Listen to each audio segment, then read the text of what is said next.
Welcome, everybody, to the Stone Down Sports Podcast. My name is Matt. Really happy to be here with you on this Tuesday evening. We are going to wrap up Week 15 and answer the question that is on everybody's mind. Are you on to next week, or are you on to next year? Before we jump into all of that, I do want to say thank you to all of our subscribers and everybody that comes and hangs out with us. We really appreciate it. You guys are what make this fun, and you keep us here doing this every week.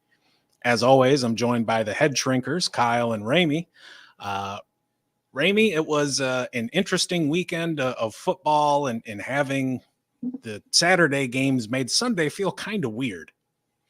It did. Hey, Matt. Hey, Kyle. I think a lot of it had to do with the fact that our teams both played on Saturday, so we really didn't have anything to look forward to on Sunday other than a good day of football. But there were some weird games, and it was just kind of a day as far as like matchups, but we did have some good games. And the Monday night game last night was a bit of a surprise with Philly going down in Seattle coming back at the end with Drew Lock and nailed a couple long passes, went 92 yards in the last less than 2 minutes. So Philly or Pete Carroll moves to 8-0 against Philly, and all of a sudden, Philly's looking a little rickety. I know that Hurts had the flu or something most of the week, and you could tell that impacted him. And while I think that Philly is reeling a little bit, their last 3 games are fairly easy, so that'll pretty surely get them right heading into the playoffs. But it looks like San Francisco's sitting pretty for the 1 seed, and Dallas and Philly stay even in the NFC East with Philly's loss last night. So it was a good weekend of football. Kyle, how are you?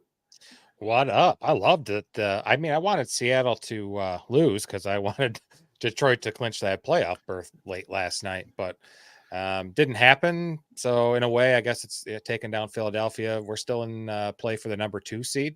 So I guess I got to look at it that way, but I'm doing good. Yeah. You guys doing good? Glad we're all here. I see Dubo was in the chat. Yep. What up, boys? Made the finals in one league, playing for third in the other. Dak over Purdy was the killer for me there. We all said Dak, right? Yeah, I'm pretty sure we all did. Yeah, I'm pretty sure I said Purdy. Yeah, I'll check the tape. Now, we were all in on Dak. It made sense. He'd been playing like an MVP, and then he went to Buffalo and did not play like an MVP. He laid an egg there. An MVP? Whatever. What you said? Just give me about 65 more seconds and I'll light you up. And I'm trying to stay clean here for the first few minutes.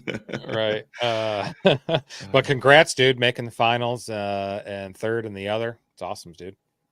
It's good stuff. You know what else is awesome? Real quick, I just want to point out, speaking of moving on, Kyle and I played this week in a league, and guess who didn't win? Yeah. I think I can tell by your reaction.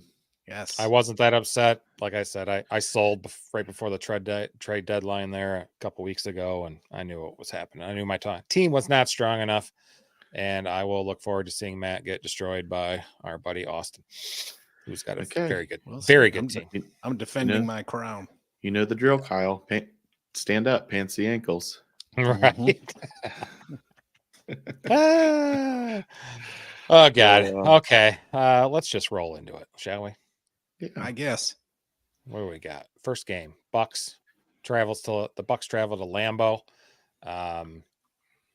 One-handedly, 34-20. Packers defense can't stop shit. A lot of questionable play calls there. You're sweating. Made it by 10 seconds. Yeah. Oh, cool. I planned that. Mayfield had a huge game there. This was actually a old NFC Central rematch or rivalry, I guess, back in the day. But yeah, Mayfield, huge game, threw 381, 4 touchdowns, had a perfect passer rating at Lambeau, which I think is the only one. Aaron Rodgers had one. He's the only visiting player. Correct. For a visiting player. Which every time someone has a perfect passer rating, I always bring this up. He did not complete all of his passes. So how is it possible that he had a perfect passer rating? I don't know. He got sacked 5 times. Flawed system. Yeah. Yep. It definitely is. But yeah, thoughts? I hope Packers are done, so you guys are probably happy. Baker spread it around, but really focused on Chris Godwin. 12 targets, 10 receptions, 155 yards. I thought it's like Chris Godwin's rising like the Undertaker. I know David Moore and Mike Evans and Rachaad White each had receiving touchdowns. Godwin didn't, so that co-keefed to did also, but never heard of him. So as you could tell by my struggle with his name, Baker looked really good against that just dreadful Packers defense, keeping the Bucs in playoff contention, and then that in contention for that division title. Everybody's kind of around 7-7, 6-8, so it's still got a few games to go. But the Bucs went up and took care of business, and they're staying in the playoff hunt. Yeah, that was an interesting game. And, FTP, of course, Baker Mayfield, that was his 6th QB1 finish of the season. He's been solid, if unspectacular, over the last 4 weeks. He's given you 230 and 2, which you're going to be relatively happy with. He's holding on to the ball. He only has 11 turnovers on the season, 25 touchdowns. And this week he had a league high 9 attempts that traveled 20 or more air yards down the field. So they come into Lambeau and they were just chucking it in what Chris Berman would lovingly call the Bay of Pigs game from back in the day. Chris Godwin finally showed up, and that was a long time in the making. He had 12 targets, a career high 42% target share. Funnily enough, his previous career high was last week with 39%. He still managed to turn that into 5 for 53. So, good job. Yeah. Captain Spock's hanging out there. What's up, guys? His 4 out of 7 of his redraft teams made the playoffs. That's good, man. Heck yeah. Nice. Very nice. Way to go, Captain. I only play in leagues with 4 playoff teams, so playoffs start this week for me. Good luck, man. Hell yeah. You know who I was impressed with there for, again, Rachaad White. He was just kind of garbage the first part of the season, but he didn't have more than 80 yards rushing in the first 10 games, but he's got more than 80 the last 4 games. This week was also his first 50 rush yards and 50 receiving yards in the same game in his career. So he's really coming along. On the flip side, dude, I really like that Jayden Reed. FTP aside, I really like that Jayden Reed kid. He is starting to separate himself. What did he have? 8 targets, 6 receptions, 52 yards, and a touchdown. He probably had some rushing stuff too, but I don't see it. He did not. No, he did not this week. But I really like him a lot. He's starting to separate himself. It was kind of Romeo Dobbs the first part of the season, and now it seems to be Jayden Reed. He's got a big future there. He's got a big future in this league. He's just very versatile. Kind of reminds you of a little bit as versatility, like there you go. Debo a little bit. Right. He's not as big. He's not as big as Debo or strong probably, but similar skill set. Yeah, absolutely. He's more like the lower middle class man's Debo. Not quite a poor man's, but he's been awesome in just how efficient he is. When he's on the field, he's getting the ball. Last week, he ran 41% of routes and had a 22% target share. Over the last 4 weeks, he's running 60% of routes with a 22% target share. He's got multiple rush attempts and 3 of 5, like you were saying. He's showing off that versatileness. He's got 8 touchdowns on the year, 700 total yards. Like, what more can you ask for from a rookie who was in an offense that coming into the season, we didn't know what it was going to look like? Yeah. Yeah. And it looks like Jordan Love wasn't the reason that they lost that game. It was the defense just playing dreadful. I think Jordan Love had a little bit of a lull. What was it? 3 or 4 weeks ago. And I mean, since then he's played pretty well. He looks like a guy that could be there for at least the next year or two while they try to figure out the the quarterback situation, but the offense looks okay. It's just getting Aaron Jones healthy. He had 13 carries for 53 yards. Nothing great, but it's getting him consistently healthy and being able to rely on that run game. But the quarterback's not really the problem there. It's the defense and then keeping everybody healthy. Christian Wood didn't play. Watson. Yeah. I'm trying to read too many things and talk at the same time. Dontayvion Wicks had 6 receptions for 97 yards. So they've got plenty of weapons in the receiving game. It's just, it seems they're unable to kind of stay healthy in the running game. So, but I was really impressed with Baker, and especially if they continue to win, they're not going to be in a position to draft a quarterback in the draft. So do you run it back with Baker next year and try to make another run at a relatively weak division? I mean, why not? It's a team with deficiencies for sure. Yeah. But Rachaad White, they found something in him. I mean, dude's been an RB1 8 of the past 9 weeks. Mm-hmm. You know, he's doing his part there. Evans and Godwin are a good combination there. Cade Otton isn't really a slouch. They've certainly got their opportunities. They can't run block to save them their lives, and they've got to work to build on that and on the back end of their defense. But I think Baker has played well enough to at least be in the conversation for them next year. And that's pending his contract status. I don't know if he's there on a 1-year deal or what. I believe it is. Yeah, I From thought what so I too. recall, I think it's a 1-year deal, but I don't think there's many people you can get out there better, and they're playing well, so they're not going to get one of the top quarterbacks in the draft next year. And he's been playing very well. Yeah, it'd be interesting to see if there it is. If they don't roll it back with Baker and they end up with a pick in the 12 to 16 kind of range, if the Bears decide to draft a quarterback, if that might be a potential landing spot for Justin Fields. Man, Justin Fields. I don't know. Yeah, I don't think he's that bad, but I don't either. And I know we're not going to talk about that game, but he hasn't looked bad. It's just the consistency of playing and then the coaching as well. So not to get into that game too much, but I'm sure we'll talk about it at some point. It's just the risk of offering him a big time contract versus kind of resetting the clock and going with a rookie. So, but that's not the game we're talking about. So Dubo's in the chat. Both his leagues are head-to-head matchup style, looking to try something different for next year. What style do you guys do? We also Kyle prefers doggy style.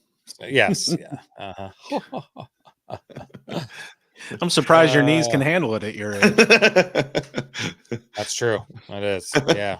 And, the big question is, the big question is, top or bottom. You just don't know. But anyway, I'd like to try some different leagues. Matt and I have talked about that a couple times.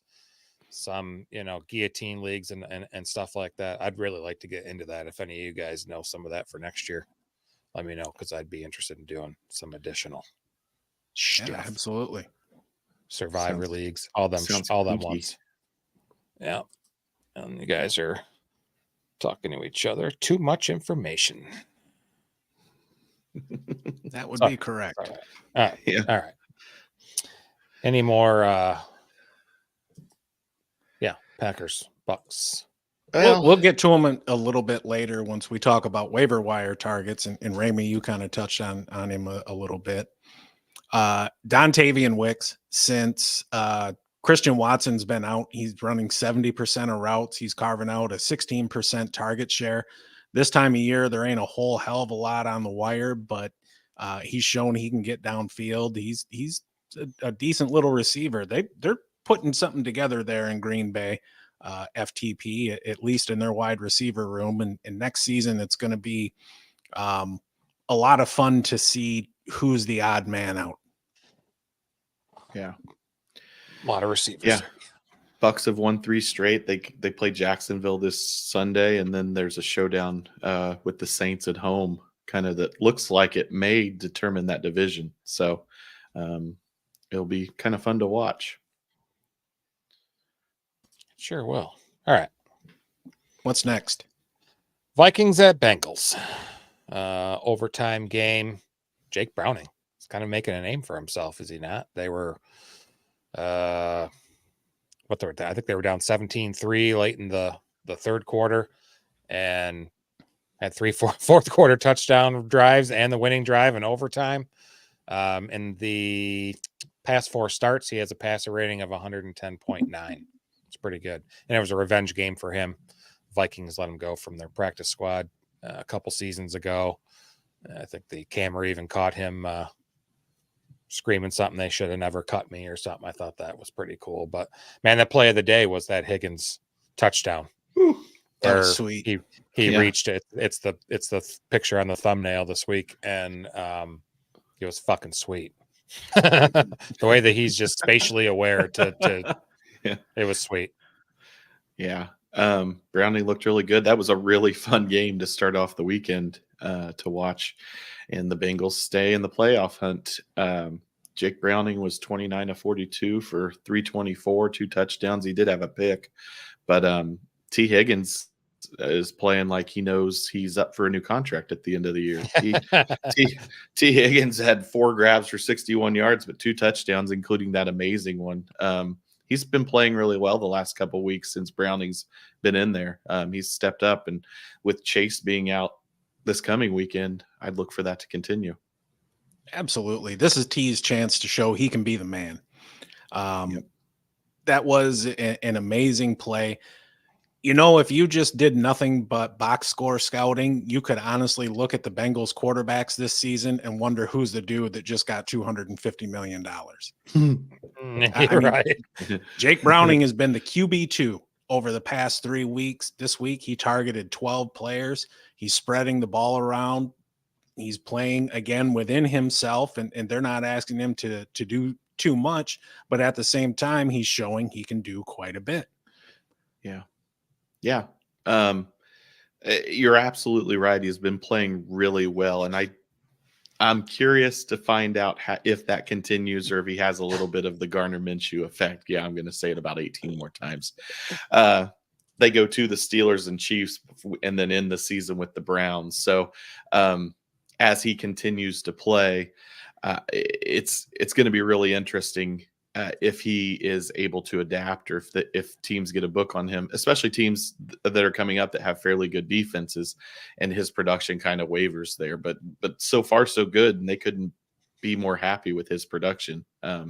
It's like they never, not that they never missed a beat with Burrow going down, but he's picked it up and he's running with it. So. Yeah, he is. And he's getting help too. A healthy T. Higgins is going to be big. Obviously, Chase is going to be out for a minute. But Joe Mixon, he scored 4 of the past 5 weeks. He's the running back 4 since week 10. Like, he's really stepped up as the season has gone on. Averaged 4.7 yards a carry against the Vikings, who have shown to be a more than competent defense. He's always a threat out of the backfield. He'll get you 2, 3, 4, 5 grabs, and he can do something with the ball once he gets it.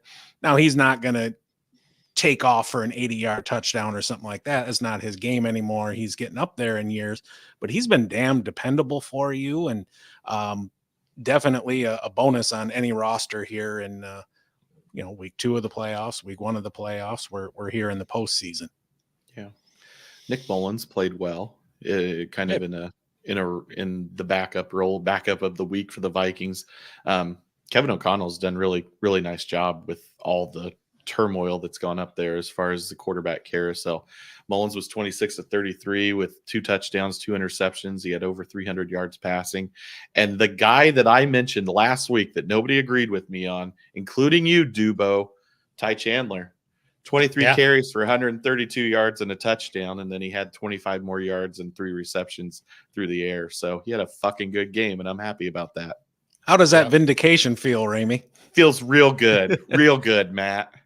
No, Nick Mullins, I mean, look, he had a fine game, and he's played in some stretches for San Francisco. He's somebody who's good enough to get the ball to the playmakers, but his downfall is really turnovers. He's got 25 interceptions in 26 career games.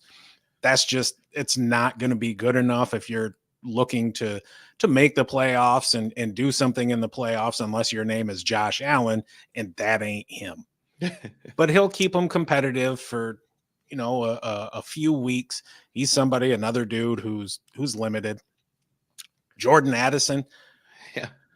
That was a game, man. That was a game. All 6 of his targets went over 100, found the end zone twice.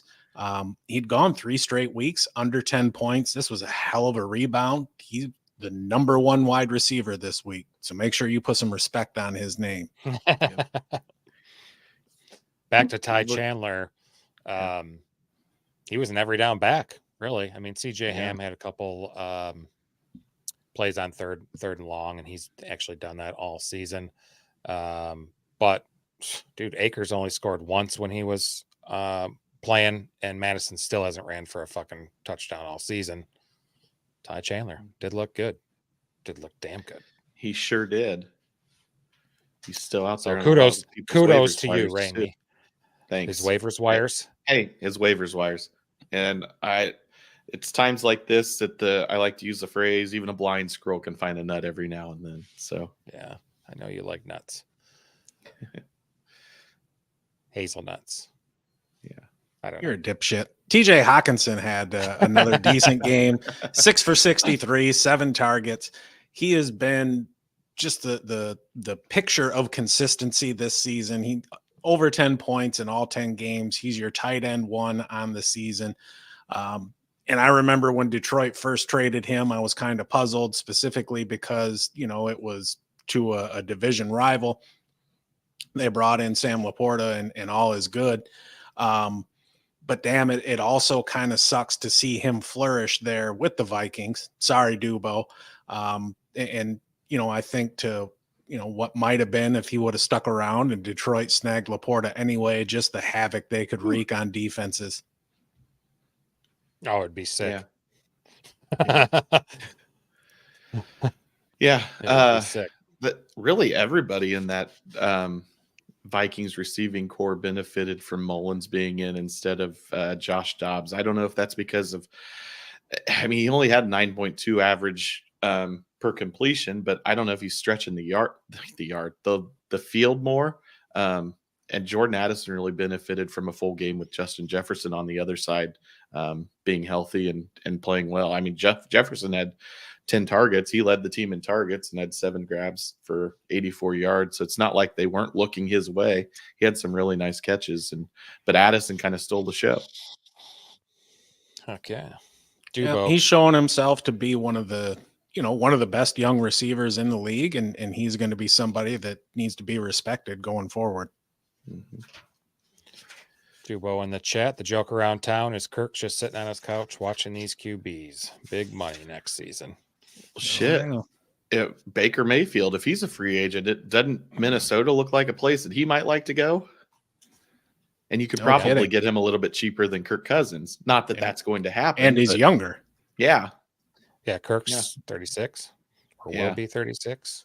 And Baker's season. Probably 10 years younger than him. Right. We'll get to find out how well Baker Mayfield likes Spam in Hormel chili. Yes. Head to Spam Town, USA. Go to Austin. Jesus. All right. Enough of that one. Let's talk about a fun team. Broncos came to Detroit and got stomped 42-17. End of analysis. Yeah. That's all you need. That's all you need. Lions won 42-17, improving to 10-4. Goff had a huge game. 24-34, 278. He threw 5 touchdown passes. And most importantly, didn't have a turnover. Him and CJ Stroud, only quarterbacks to throw 5 touchdown passes this season. So shredded the Broncos. They're hyped up pass defense. They're only given up 4 touchdowns over the previous 6 games. Yeah. I love it. And we mentioned LaPorta a little bit ago. Holy God. The guy's amazing. He needs 12 receptions over the course of the last 3 games to surpass Jeremy Shockey and Keith Jackson for most receptions by rookie tight end. It's impressive. I mean, when they drafted him in the 2nd round, yeah, I thought he'd be okay. He's from Iowa. He'll be good, but I didn't think he'd be this good. No, I don't think anyone did. We got Catman there. Minnesota is the land of poutine. I think you have that confused with Canada. Either way, you can have Canada. it. I ain't Canada adjacent. Yeah, it eating is, no but- damn cheese curds. Dude. Jared Goff, say it with me now. QB1. He was the best performer of the week. It was the best he's looked since early in the season, weeks 5 and week 6. LaPorta, 9th straight game with 5+ targets. Yeah. He's out there earning his keep every week. Nice little bounce back from ARSB. He'd been trending downward over the past 5 weeks. 7 for 112 and a touchdown. 9 targets. It was his first time with 9 or more targets since week 12. And Yeah, he only had 5 receptions the previous 2 weeks total. So, yeah. we- And he had needed a had big 6 bounce straight back. games with 9 or more targets. So he'd been dominant. He took a little step back, but he's doing his thing. Jahmyr Gibbs, another top 5 finish. Absolutely love to see it. He's got 3 or 4 games with 11 carries, 8 touchdowns this season, all in the last 8 games. Average almost 10 yards a carry. He is just electric, and I love watching him run because he's so fast, but he's so powerful too, given his size. Yeah, Goff really calmed those voices in his head. He wasn't seeing ghosts, wasn't seeing things. He played really well. And for a Broncos team that had been playing pretty well as of late, they kind of shit the bed coming to Detroit. Made it a get-right game for Detroit coming down the stretch here. So the defense for the Broncos obviously played terrible, giving up 42 points and 5 touchdowns to Goff. Russell Wilson didn't have a particularly good day. 18 of 32 for 223 and a touchdown. The running game, which they had kind of leaned on for that stretch where they won 5 out of 6, total 28 carries for 83 yards and a touchdown. And one of those touchdowns was in garbage time when it was already out of hand. So just really, I mean, good for me as a Colts fan that they lost because now they're a game behind us. But I thought it was going to be a better game than that based on how the Broncos have been playing and how the Lions have been playing. But I'm happy for you guys. They're, like we talked about earlier in the show, they're in contention for that 2 seed if the Cowboys slip, and they actually go to Dallas in a couple weeks. So they control their own destiny for that 2 seed. Great went in the show. Welcome to the show. Happy to have you here. He sat Kincaid for Kraft last week. Would you guys roll with Kraft? Talking about from Green Bay. Yeah.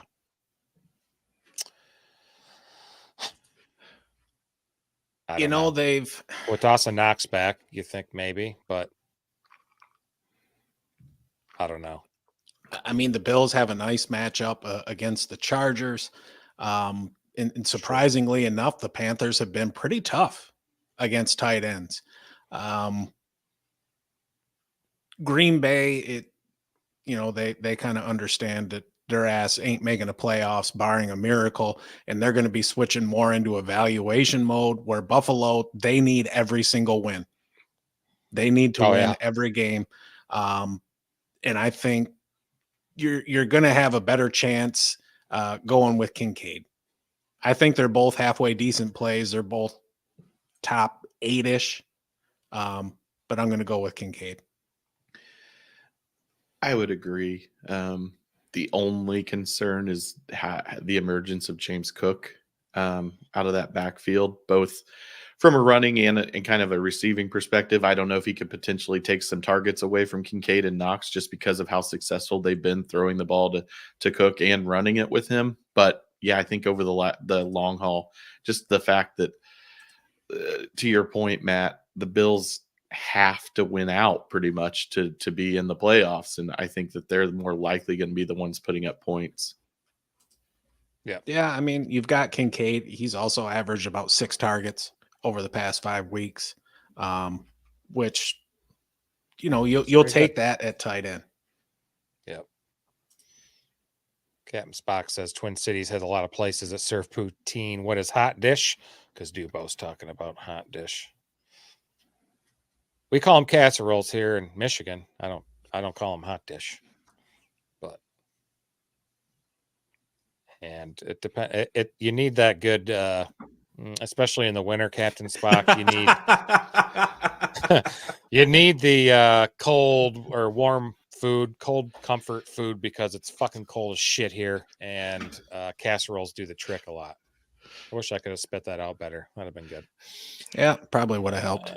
That's what she said. There's some good ones out there, but yeah. Appreciate you stopping by. Great one. Good luck in your matchup this week. It's that time of season. You know, I love the sweat of the playoffs, even at this point where, you know, games are still several days away and you're sitting there and you're staring at your team and who do you start? Every decision is magnified. I can dig it, man. I can dig it. If you haven't yet, throw us a like and subscribe. We're here every Tuesday and Thursday at 7 p.m. and Sunday mornings at 11:30. Yeah. What was I going to say? Jameson Williams had 7 targets, which was nice to see. In the first 3 quarters, when the game was, you know, still mattered, he played 73% of offensive snaps. So I like seeing that. It's getting more integrated. I got a feeling he might make a play in the playoffs or something and just go, but I can't wait for next season. Hopefully he stops gambling. and you guys have got to be encouraged with your defense, specifically your secondary. Played really well against the Broncos, and they get CJ back. Yep. Yes. So just in time for that stretch run with the Vikings twice and the Cowboys. I think you'd love a sweep, but what are you hoping for 2 out of 3 there? I mean, Detroit just needs to win 1 to wrap up the division. Yeah. So, you know, get me 1 and I'm a happy camper. After that point, let's just get in healthy. Yeah. Yeah. The most classic example is ground beef, topped with tater tots and flavored with cream of mushroom soup sauce. I mean, just had that this past weekend. Tater tot casserole. Yep, you did have that. That's right. I've never made it before, but I make other like how this is. But I mean, morphing into a culinary podcast. It is. We're stoned down sports, and cream of mushroom soup's good on. I would never eat cream of mushroom soup, but it's good when you bake it with things. Yes, it is. Proteins and pastas and rice or whatever. Yeah. Okay. All right. Moving along. Your Colts, Ramey. Yes. Your Colts had a great game. They were actually losing 13-0. They were, but that doesn't matter because and then 30 unanswered points. I was really impressed with that.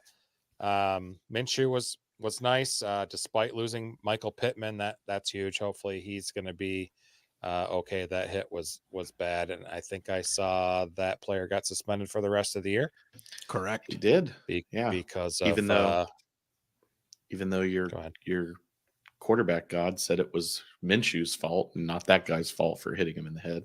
Although he didn't necessarily. He said coaching and QB play, but stop putting your receivers in these positions. And listen, Tom Brady played this game a long time, and he did it very well for a long time. He knows what the fuck he's talking about. Yeah. Regardless if you're not a Brady fan, he knows what he's talking about. I'm just saying, let's go back.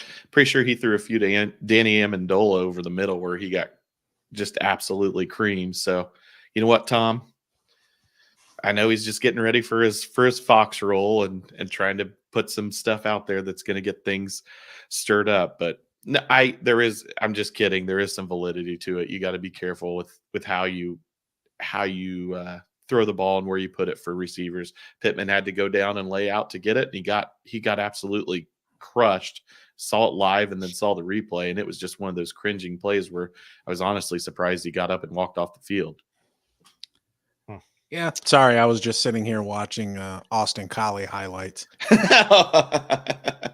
Gross. It reminded me of some of the passes I saw back in the day. AJ in the house through the Facebook stream. Good evening. Made it the championship game this weekend. Who should I roll with? Kincaid, Likely, or Kraft at tight end? We just kind of talked about that. Does that change your mind with Likely thrown in? Maybe. Likely's had a nice couple of games here. I think I would take looking for him, but that's kind of a tough matchup with San Fran too. So Yeah, they're not. I would probably go with likely at this point in time. I know our rankings won't get released here for about another 36 hours. You should get on that. And then Maybe you need the Cleveland, Indy. I'm trying to look at the matchups for next week. We usually don't get into those until Thursday, but love the question. Green Bay's playing the Panthers, so that's a damn nice matchup. Panthers I don't really think you need to go beyond that. Yeah, I put a waiver in for Packers in a league. Who's Cleveland got? Cleveland's got Houston, put probably CJ Stroud back. Indy's got Atlanta. I mean, I probably would go with Green Bay as well, but Indy's probably not a terrible matchup against that Atlanta offense. Doesn't your defense kind of suck? It's actually gotten better as the years gone on. I know there was a stretch where you're absolutely right. They were giving up 38 points a game. They were leading the league in points given up. But to their credit, they've tightened things up, and specifically that secondary is doing a lot better. Yeah, they're not the worst. Cleveland at Houston. I don't hate Cleveland. I don't hate that. Yeah, I guess Cleveland's. AJ, go with Green Bay. These two are sitting here arguing, trying to be the smartest guy in the room. Just go with Green Bay and be the winner. Yeah, that's fine. It's the smartest play, I guess, against the Panthers. Yeah, Panthers. Once that weather's shitty again. Career game. Right. No. Back to the Colts. I mean, Pittsburgh was up 13-0. I was getting nervous, and then the Colts decided to do what the Colts do, and they imposed their physical will on the Steelers. So they ran the hell out of the ball. They ran 34 times for 170 yards. It was actually a very Steelers game, typically what I see the Steelers do against the Colts. But if you guys listened on Thursday, I mentioned that Gardner Minshew throwing 25 to 28 passes is probably about right. He went 18 for 28 for 215 yards and 3 touchdowns. He had a really good game. He was one of my deuces last Thursday. I did not do well this weekend. No. I think is that an offer? Like, I think I went that's your second offer this season. Yeah. Whoops-a-daisy. But I mean, he played really well. He did exactly what he needed to do, and they decided to pull guys out that I'd never heard of. Trey Sermon, but Tyler Goodson, 11 carries for 69 yards. Zack Moss, unfortunately, got hurt on that touchdown run, but Colts ran the ball really well, and they kind of put the game away in the third and the fourth quarter by just running it right down the middle. They did. At one time, they had 14 consecutive runs in the second half, and I was like, holy shit. But Moss injured that same right arm that he broke in the preseason. I haven't seen or read. I haven't seen. Maybe is he fucked or? He is going to play, or he tends to play.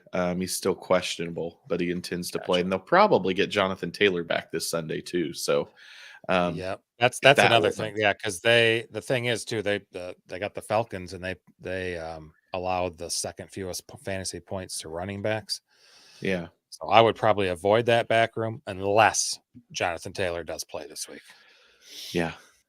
And even then I could see Jonathan Taylor catching some balls out of the backfield. And same thing and same thing for Pittman. There's probably a decent chance he could miss this game. Falcons defense, third fewest fantasy points to wide receiver. So anyone who needs a replacement for Pittman next week, you want to look at another team, I'm thinking. If you're desperate, Alec Pierce, I mean, he only had one catch for 13 yards, but he lined up and ran the routes that Pittman ran once Pittman was out, and he actually looked good, especially with that one catch. I think they're going to have to throw more. They didn't have to throw once Pittman went out and they had the lead. What happened to Kyle? He's leaving. Okay. But I think if you're desperate, like I said, Alec Pierce might be worth picking up just because he could fill that role in kind of a temporary mode. I don't think Pittman will be out for too long, and he may even actually play this week. We'll have to see once the injury reports come out. But Colts continue to roll, and I know they're at 8 wins. It shocks me, and I'm a Colts fan. I didn't think they were going to sniff 6 this year, but Shane Steichen probably should be in the conversation for Coach of the Year. Oh, absolutely. I agree. Captain Spock, he wants to do some bong rips and eat some hot dish. He's got the right idea right there. And my belly is growling. Mitch Trubisky, how shitty of a QB do you have to be to get benched in favor of Mason Rudolph? Yeah, I think Trubisky's Cleveland run is pretty much over. Yeah. Cleveland, Pittsburgh. I mean, that whole offense is just kind of garbage right now. Diontae Johnson did find the end zone. He had 6 targets. He scored actually in his last 3 games. He hasn't gone over 75 yards since week 9. It was his 6th finish as a wide receiver 2 or better, which is about the ceiling that you're going to get for any pass catcher there in that offense, given the situation at quarterback.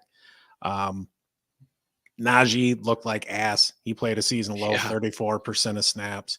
Jaylen Warren didn't really look all that much better. I mean, he averaged 4 yards a carry against a Colts rush defense that is struggled for a good portion of the year. Mm-hmm. He played a season high 69% of snaps. So I don't know, maybe we're starting to see a transition and a reversing of workload there. I don't think it's really going to matter a whole hell of a lot. This is a team that's not scored 20 points since week 10. Yeah. And they've been in this game script before, and he still hasn't played this frequently, Jaylen Warren. So, yeah, I do kind of wonder if it's a sign of things to come. Yeah. Yeah. They're good. And they have remaining games against the Bengals and Seahawks. I think that's pretty competitive games for Warren. Both teams have allowed a decent amount of production to running backs. I like Warren rest of the season. Yeah, shit. Look what Ty Chandler did. Yeah. That's Only good. Somebody had said that. I know. Got to speak up. But yeah, Colts go to Atlanta, and then they finish the season at home against the Raiders and the Texans, which that Texans game looks like it may be for the division, or at the very least for a wild card spot. So there's a 3-way tie at the top of the AFC South right now, with Jacksonville losing on Sunday night, and they hold the tiebreakers though. So, but like I said, in a lot better position than I thought they'd be right at this point. This division has some great quarterbacks in it, and Trevor Lawrence probably isn't even the best one. It's probably Stroud and Anthony Richardson are going to end up being, better. Trevor Lawrence just seems to not be totally figuring it out. I don't see him getting any better. Last year he was better. He hasn't made another step this season. I think that's the concerning thing, right? The first year was a disaster with he who shall not be named, and then Doug Peterson comes in and kind of rights the ship, and just having a normal environment, Trevor Lawrence really thrived. And then they added Calvin Ridley, another year with Kirk and ETN and Evan Ingram, and that offense hasn't gotten better. So is it Doug Peterson? Is it the coaching staff, or is Lawrence kind of hit a sophomore slump, if you're not counting that first year that again was just a disaster? Yeah, I mean, you are talking about a guy whose signature win was a game where he threw 4 interceptions in that playoff game against the Chargers. So Chargers.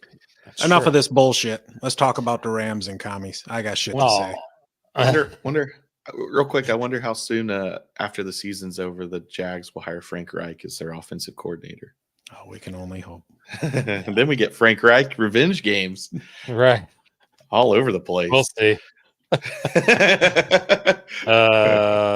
Commanders at Rams. Wow, that was. I don't think this game was as really close as it was with the score, but Kyron Williams, man, is that guy just? He's going to be very high on draft boards next season. Yep, he's looked very. He needs to start good. holding on to the damn ball. He does. He did. He overcame those 2 fumbles to have that 152 yards and a touchdown. Kupp came back, and he's back 8 for 111.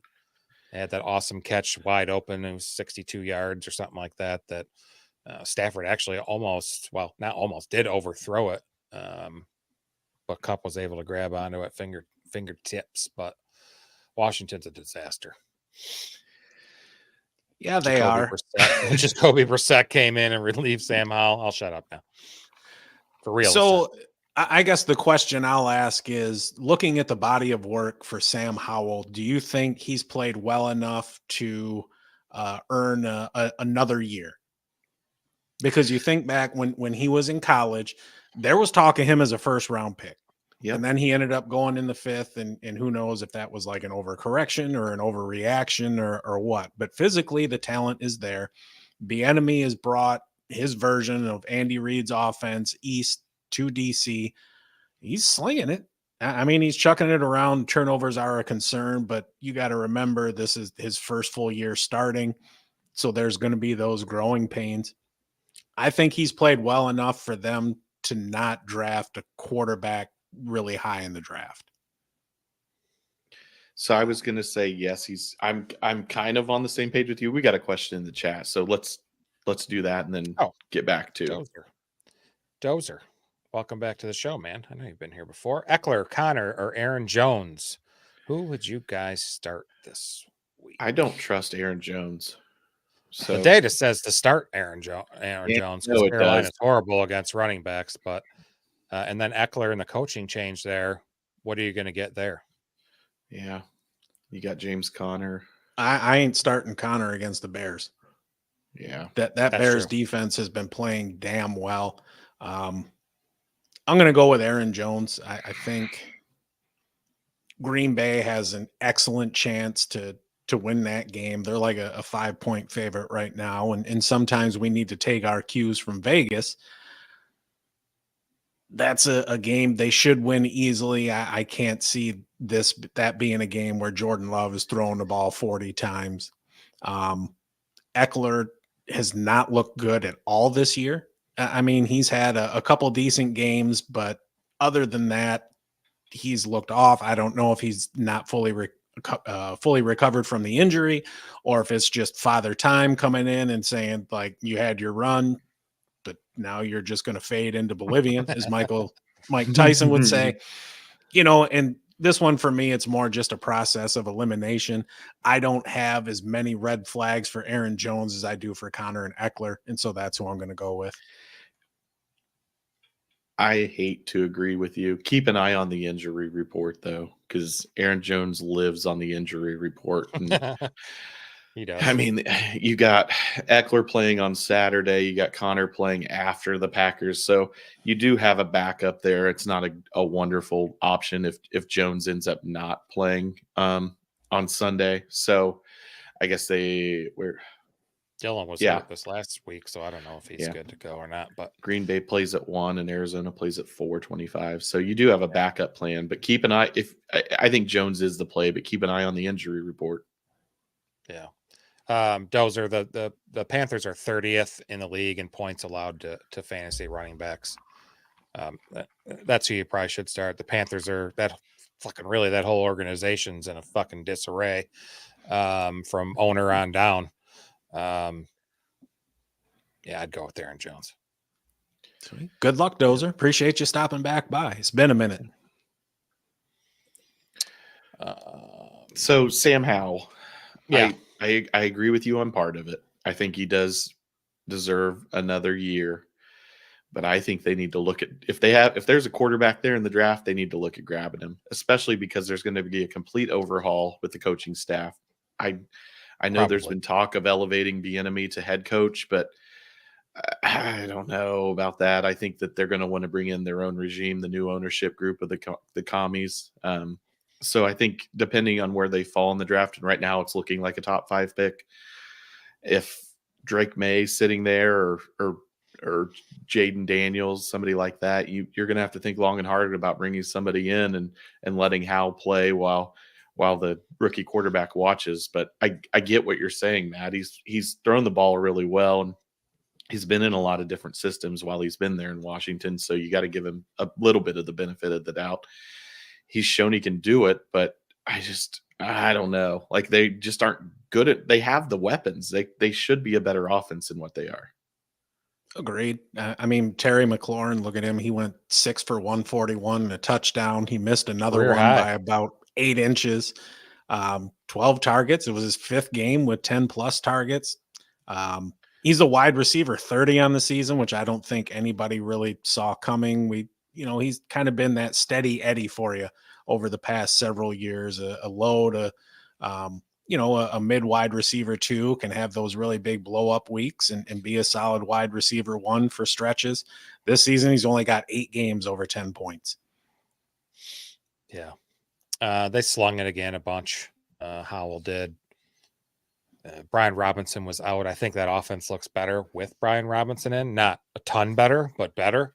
Antonio, they didn't really run the ball very much. Antonio Gibson was ran 4 times, caught 5 passes. That's not really much different than his stat line what it normally is when Brian Robinson's in the fucking game. So it was really weird to me. It was, and I'm not gonna lie, I didn't even write shit down for Antonio Gibson because he didn't do shit. Right. He didn't even warrant the notes. You know who did do some shit? Curtis Samuel. You're welcome, Juice. 5 for 41, 2 touchdowns. He had 9 targets, got 5+ targets in 4 or 5 games. He was your wide receiver 13 this week on the back of those 2 touchdowns. And he's somebody who a few years ago when he was in Carolina and Teddy Bridgewater was there and he supported 3,000-yard receivers. But Curtis Samuel always seems like one of those dudes who just gets misused in an offense, that he's not had the opportunity to play for somebody who can really unlock his talents, because he's another dude that you can give him the ball on jet sweeps. You can put him in the backfield. He can go out wide and he can just burn you with straight line speed. But there's always been something missing from the offenses that he's in. And that's why it gets frustrating having him on your team, because you never know which week is the week to start him. And my dumbass had to trust Jahan Dotson this week. And how'd that work out? Like 1 for 15 yards. You gotta be shitting me. 12. Yeah. He is not the guy there. Definitely. No, he is not. Here's a hypothetical for you. Then I'll tell you what I really think is going to happen. If you were the Colts, I guess if you were the Colts, would you trade Josh Downs and a 3rd-round pick to Washington for Terry McLaurin? If I'm the Colts, I do that. I don't see Washington doing it. No. Even after a down year and knowing that they've already given him a contract that they're going to have to pay him for, when Curtis Samuel and there's others there that have shown that they can produce. I think they can produce because Terry McLaurin's there. Yeah. So what I really think is going to happen, because he's had kind of a down year, he seems like a guy that the Chiefs are going to target to try to bring in next year to give them more of a receiving threat. You got to remember, though, he came into the league old. He's 28 years old. Yeah. He was a 24-year-old rookie in 2019. And you don't really see that all that often. But he went to Ohio State and apparently just couldn't make it through school. Well, their admission standards are way lower than, universities such as Michigan, Ivy Tech, Notre Dame, Mott College. Right. Something like that. Okay. All right. We're done with oh shoot. We're done with that. Look at us. We're already 53 minutes in. I mean, we're not done, but we're done. We're done-ish. Yeah. Waiver wire targets for week 16. I'm sure you guys got some good ones, maybe. I know you guys have mentioned, actually, I think a couple. My first one is Melvin Gordon. Just because of Keaton Mitchell getting hurt, he's been elevated from the practice squad. Is he somebody you're going to be thrilled to run out there? No, but if you just need 10, 11 touches, he's decent out of the backfield, in an aspect that Gus Edwards doesn't really excel in. They brought up some other dickhead too to the active roster, but I don't know what his name was or what his story is either. I just happened to see it in passing and it just didn't register enough for me to remember it. But Melvin Gordon's got a track record of, being below average the past few years, but they got to run somebody out there. And maybe he's just an insurance thing and Gus is going to get 20 carries. Well, we'll see. That sucks for Keaton Mitchell. I know we didn't get to talk about it much, but he was just really starting to kind of show what he could do. And I don't know what it is about Ravens running backs, but Jesus, they need to insure their knee ligaments, because it seems like every goddamn one of them tears them. Yeah. So, Go ahead, Kyle. What you got? No, you're good. I'm not going to try to outsmart myself here because I suck at fantasy football. Jake Browning's still available in over half of leagues. We already went over his stats. Thank you. Yeah. Jake Browning's still available. I know he's facing some tougher defenses, but it's the Steelers this week, so it's not that tough. If you need a quarterback, I'd pick him up. No shit. Captain Spock's got it right. Melvin Borden. That is a good one. Obviously, Ty Chandler's one. He's still available in 45% of leagues. Oh, Ty Chandler. Well, okay. So, yeah. Well, he's pretty good for the Vikings, but he's not a really good fantasy back. Right. You could pick him up this week. I don't recommend him starting against the Lions, but the following week against the Packers would be a fine matchup, assuming Madison, isn't back by then. But, Trey Sermon. Yep. We don't know what's going to happen with Moss. Mm-hmm. I mean, we'll see. Yep. That's somebody. Got what Atlanta's defense. Unfortunately, they've allowed the second fewest points to running backs. But again, probably avoid that backfield. But if you're desperate and he ain't playing, we'll talk about this on Thursday, but I'm really excited to see what the over-under on that Indy Atlanta game is. I feel like this is a game where Colts get to 20 and just get out of town with a win. That's quite possible. Yeah. So sorry, Noah Brown. Noah Brown's still available in 40% of leagues on ESPN. Nico Collins' status is still up in the air. And he looked fine with Keenum there. Could be play the Titans. So again in 2 weeks, so could be somebody to hang on to as well. Titans are the Oilers. Yeah. Yeah, I know we talked about him a little bit earlier, but Dontayvion Wicks there in Green Bay. Captain Spock jumped in the chat. Jayden Reed might be out this week, which I was unaware of, and that would get him even more time on the field. He's got some decent size. It's 6'1", 205. He's not huge, like somebody like Michael Pittman, but he's somebody who can go up and get the ball. I think he's got pretty good hands too. So, yeah, excellent. I had Noah Brown, but the last one I've had him for the last couple of weeks. Jerick McKinnon's still available in he's rostered in 41% of leagues. I know Pacheco's due to come back, but McKinnon last year toward down the stretch really became a target for Mahomes, and with the lack of targets that he has this year, I look for that to continue. He caught a touchdown pass on Sunday, and he had a passing touchdown because of that weird trick play that they had down near the goal line against the Patriots. So he's got some value even with Pacheco coming back, because you figure they're going to ease Pacheco back into the lineup. And especially in the red zone, McKinnon seems to be a really big focal point of that offense, which doesn't have a whole lot of targets to spread the ball around to like they did in previous years. Yeah, I need them to not ease in Isaiah Pacheco. I need them to just jam his shit back in there. But no, that's a good point. And you look at what they did last year. I don't necessarily want to say that McKinnon was featured, but it seemed like he was getting many more of the higher quality touches. Yeah. We haven't mentioned a tight end. I'm going to say Hunter Henry. Still available, 17% of leagues. Been on a tear here the last couple of weeks. There is a chance that he, reverts back to 17 yards this week, but they're playing the Broncos. Second most fantasy points to tight ends, and they just let LaPorta score 3 touchdowns on him. So it's a fine play. I think that's a fine one this week. So, and I agree. Zappy's been playing a lot better. or improving that team by playing better, because they're less bad.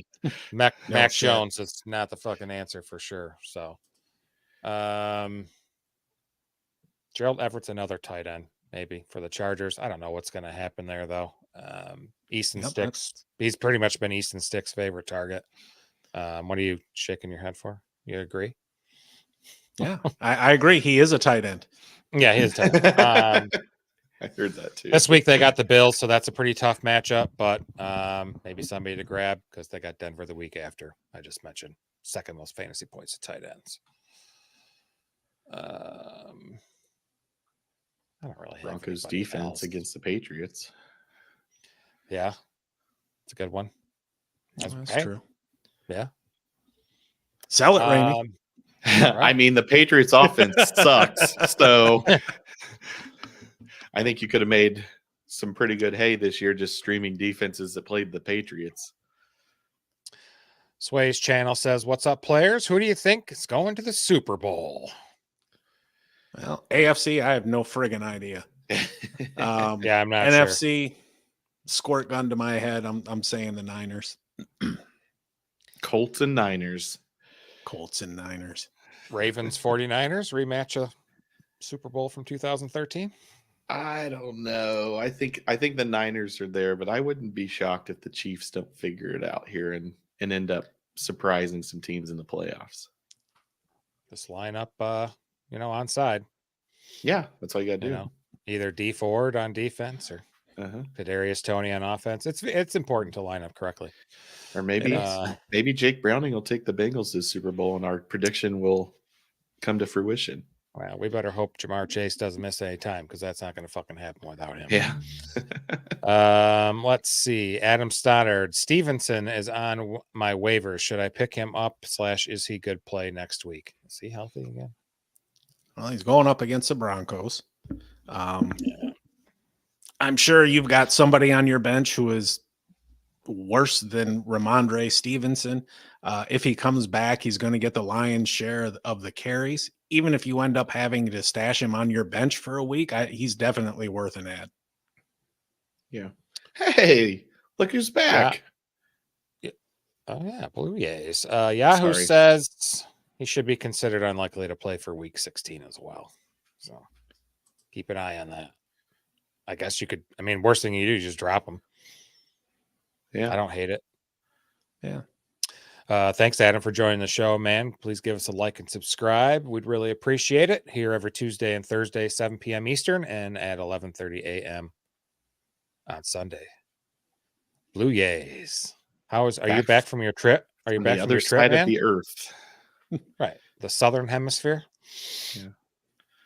Needs some help. He dropped Noah Brown for Jahmyr White to handcuff Jacobs, Hopkins, or Rachaad. Oh, no. Hold on. Hopkins goes this dude Jahmyr with White. DeAndre Hopkins questions. Yep. Gotta love it. Hopkins or Welcome White, back, Jacobs, Blue. and Flex, and fucking stop fucking interrupting me, god damn it. Trying to say the shit. I'm not saying it now. You guys pissed me off. So, Blue, you've missed Kyle. He's back from anger management, which did not work. Yeah. He got so pissed off he was freezing up there. Yeah. Sounds about so. Oh, he's still there, man. Lucky guy. This dude. Drop Noah Brown for Jahmyr White, handcuff Jacobs, Hopkins, White, Jacobs in the flex. Damn. Tennessee's got Seattle at home. If you play Jahmyr White, I wouldn't play the Chiefs because the Raiders are playing the Chiefs and you're just kind of screwing yourself if Jahmyr White goes off and kills the Chiefs defense. But geez. Can you get Noah Brown back? Yeah. You know, that's where I'm at. Yeah, I'm going to go with Hopkins and I'm going to go with the Bills. Yeah. If Jacobs is healthy, I'm playing him over Hopkins. But we'll have to see how that works out. I'm not going to play Jahmyr White over Hopkins. Well, White didn't look too bad last week. And definitely I'll go with the Bills. Yeah, the Bills for sure. Against going Easton Stick. Yeah. Who's named after a damn bat. And a stick. Still in paradise, coming back tomorrow. Ugh. Bills against Chargers High School.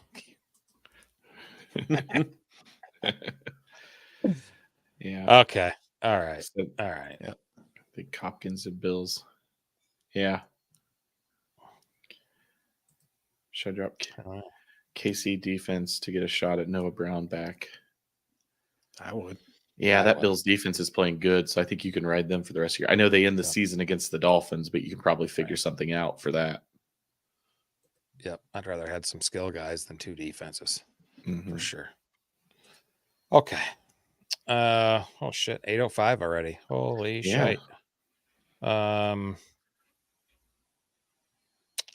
DFS results. I won. Look, I won for the third time in 15 weeks. I'm very happy about it. I need to win out to time Matt. Well, there's 3 more weeks. Yeah, there's 3 more weeks. 4, 5, 6. So ooh, the points don't So- matter. So you could pass me, but that's not going to I could. happen because I ain't Oh, doing it's shit at ale. Oh, it's happening. My wallet's staying in my pocket. So yeah, I finally won one. And then our Aces Deuces Locks picks from last week. Look who's Raimi in and I- first. Raimi and I did not do very well. 0-5. Yeah. I was 1-4. And yeah, Matt has finally passed me. Well, Bastard. I let you out to a nice little lead, let you feel comfortable, Not too worried about it. Oh, and then I've just decided to take your soul. And then I know you guys don't care about this too much because you guys suck at fantasy football and you're not in our podcast league playoffs, such as I am. I took care of business against generational talent. I got Drew's dumpster fire, melting snowman going this weekend. So good luck, Drew. And Brandon and AJ, a couple of me and Matt's high school buddies going against each other. So pretty cool. Pretty cool. Got any more questions here? Yeah, got a couple in here. Let's see. Blue Jays. What's the schedule for the rest of the week? The usual, For us? brother.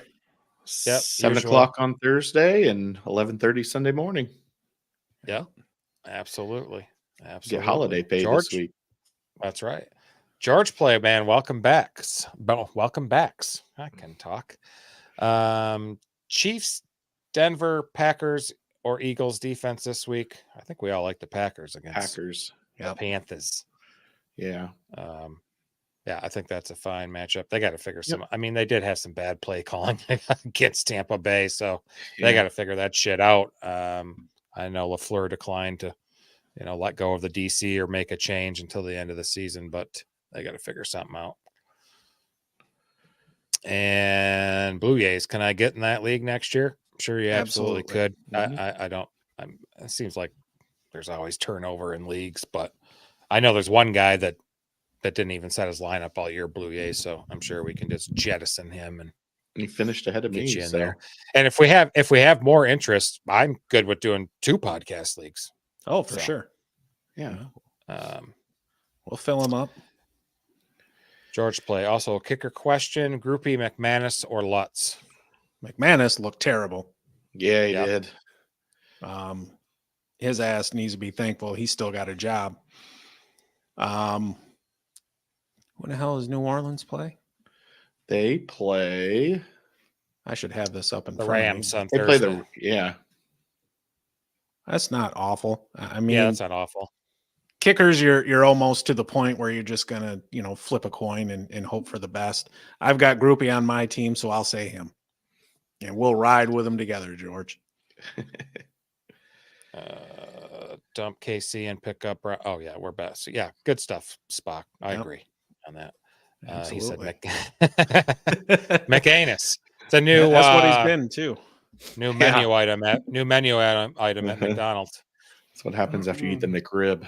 Yeah, I think it's yeah. That's not even real food.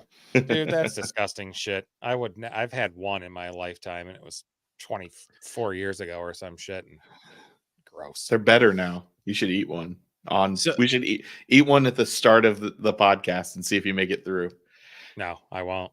That's it. Didn't they discontinue them? They had them this last spring or early summer or something. They said that was going to be the last time. Hopefully, No, they they could always bring the say snack. They could bring the snack wraps back already.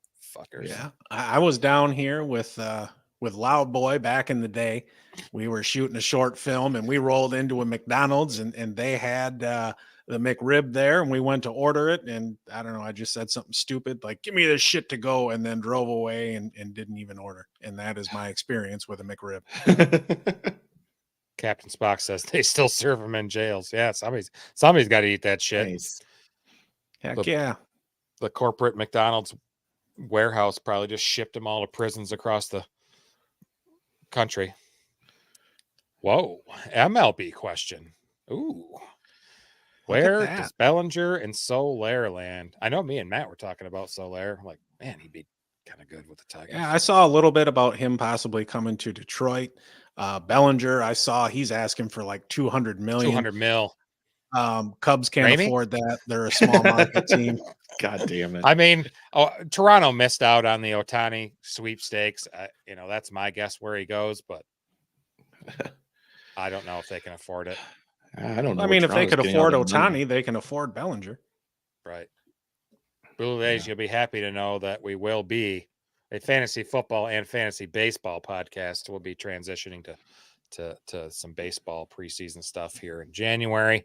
Still doing some NFL stuff as well, covering the playoffs, off season, yada yada. But I'm excited to talk about baseball soon too. Captain Spock, is he Mark Bellinger's son? I haven't followed baseball for years. Believe so. I do not know. Yeah, he's a second generation guy. Sweet. I think Bellinger ends up with the Cubs. I'm going to be optimistic. They haven't spent dick, so they need to spend some money. I don't know if I'd go 200. But I would 180 over 3 years. 180 over 6 years. I'd be okay with that. Hey, this guy was an MVP in 2019. What the hell? Yeah, yeah. And then he couldn't hit the ball for 2 years, and he bounced back. He had a bounce back year. Let's be fair. And I'm sure that's what Boris is doing. He's being a good agent and putting a number out there. Stroman goes where? Rami? Shoot, I don't know. Not to Chicago. I'm going to say St. Louis. He was rumored to be talking to Kansas City for a little while, but I don't think he's going to go there. Kansas City's spending money. I was going to say they might be at their limit now. I can't believe for small market clubs spending money like that. But they got that Mahomes money now. He's a part owner. The whole small market thing is all bullshit anyway because of revenue sharing. These fuckers always cry poverty. And then they black out the games locally. You know what? I'm going to talk way too much about that. Yeah. That's a topic. I think that's a good stopping point. It sure is. Take us out here. All right. As we said, we'll be here at 7:00 on Thursday evening to preview Week 16, and then we'll be back on Sunday morning at 11:30 on Christmas Eve to talk about those games and talk about fantasy football last-minute lineups on Tinker Time. So appreciate everybody stopping in. Really enjoyed the interaction tonight, and we will talk to you on Thursday. Everybody have a great evening. See you, folks. See ya. Good night, folks.